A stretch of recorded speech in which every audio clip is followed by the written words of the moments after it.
నమస్తే అమ్మా. నమస్తే అమ్మా. అమ్మ, సాధారణంగా ఉమ్.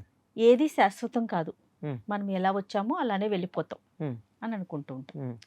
కానీ ఇదే సమయంలో కష్టపడి పని చేయాలి, అప్పుడే భవిష్యత్తు బాగుంటుందని కూడా చెప్తాం. ఉమ్. దీన్ని మనము ఎలా మోటివేట్ చేయాలి, మనకి మనం ఎలా ఆపాదించుకోవాలమ్మా? అమ్మ, వేదాంతం మెట వేదాంతం అని రెండు ఉన్నాయి.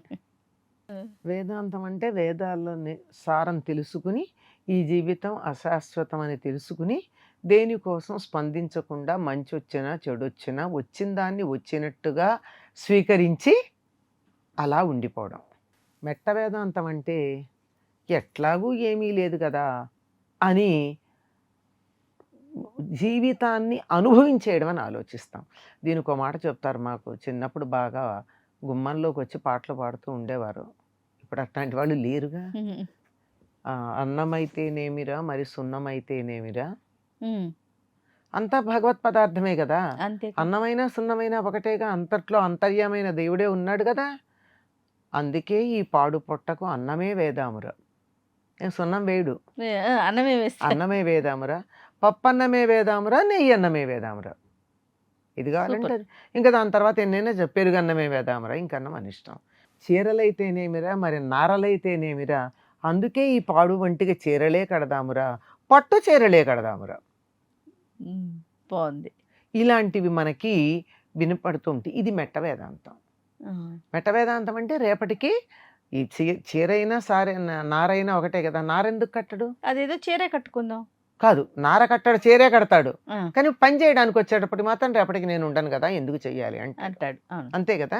అంచేత సత్యాన్ని సగం సగం గ్రహించి ఎట్లాగోట్లా తప్పించుకుపోయే బద్ధకపు మనస్తత్వం ఏదైతే ఉందో అది ఈ మెట్ట వేదాంతం మనం చెప్పే మాటలు. జీవితం అశాశ్వతం తెలుసు. అశాశ్వతం అని ఎంతమందికి తెలుసు? ఇంతో అంతో ఆలోచించిన వాళ్ళకి తెలుసు. ఆలోచించకపోయినా చూస్తుంటే తెలుస్తుంది. మన కళ్ళ ఎదురుగానే నిన్న ఉన్నవాళ్ళు ఇవాళ లేరు. అవునమ్మా. చరిత్రలో ఎంతోమంది కాలగర్భంలో కలిసిపోయిన వాళ్ళ గురించి తెలుసుకుంటూనే ఉన్నాం మనం. కానీ మనకు అక్కడ సంగతి ఎలా మర్చిపోతున్నాం?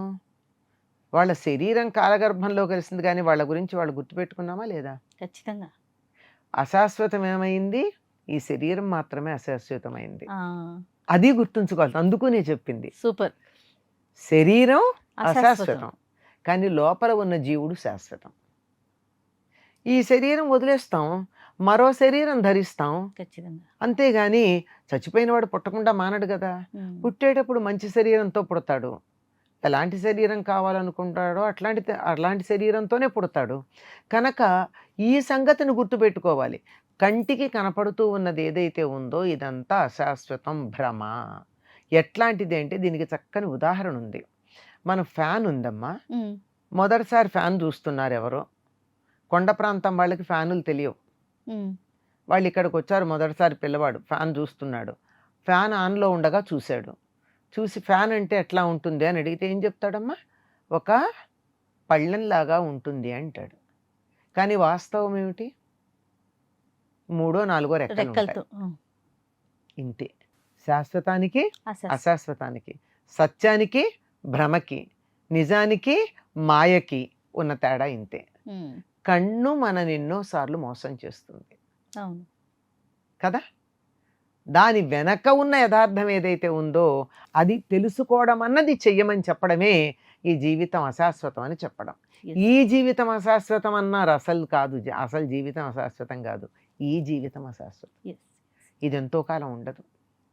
దీనికి ఏదో టైం పీరియడ్ ఉంది. ఎంతంటే 60 ఏళ్ళో 70 ఏళ్ళో 90 ఏళ్ళో. ఇవాళ్లే విన్నాం మనం 104 ఏళ్ళు ఆయన నవ్వుకుంటూ శరీరం వదిలేడని.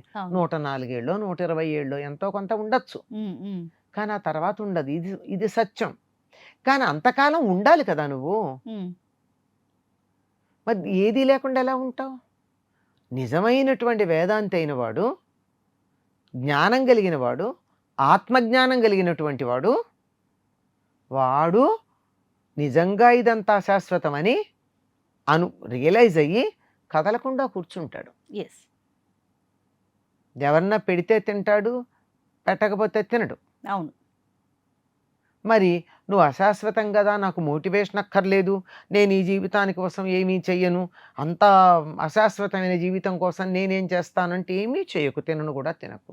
తినకుండా ఉండగలవా? అస్సలు ఉండలేం కదా. ఒక్క పూట తినడానికి మాత్రం ముందుకు వస్తారు.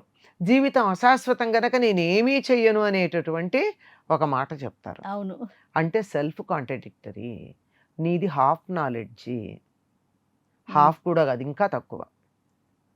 కనుక తొందరపడి నీ మనసుకి పరిపక్వత రాకుండా, అంటే మెచ్యూరిటీ అంటారు, మెచ్యూరిటీ రాకుండా వేదాంతపరమైనటువంటి విషయాల గురించి ఇచ్చినటువంటి మాటల్ని నీ అతి తక్కువ జ్ఞానంతో సమన్వయం చేసి అయోమయం కావద్దు, అర్థం చేసుకో.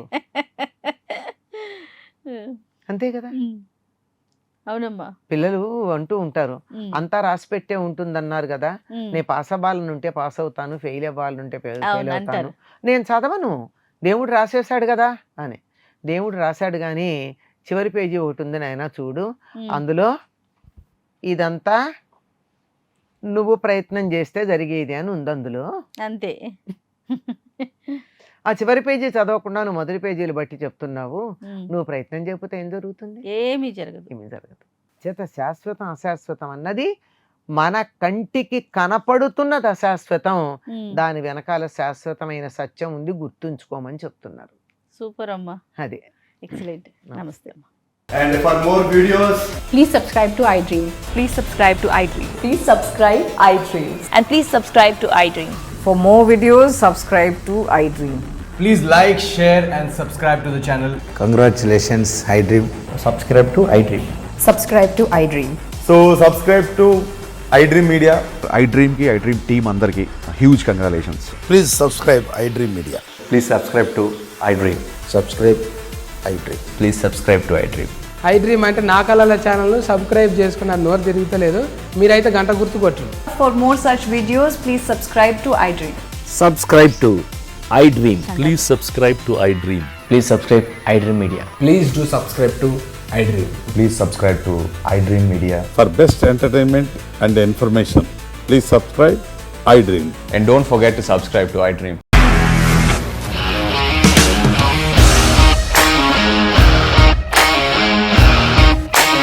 ఇండస్ట్రీలో కమిట్మెంట్ ఇష్యూస్ వస్తే నీకు కూడా వచ్చినట్టు మార్నింగ్ తీసుకెళ్ళాడంటే కొట్టి పడేస్తాడు.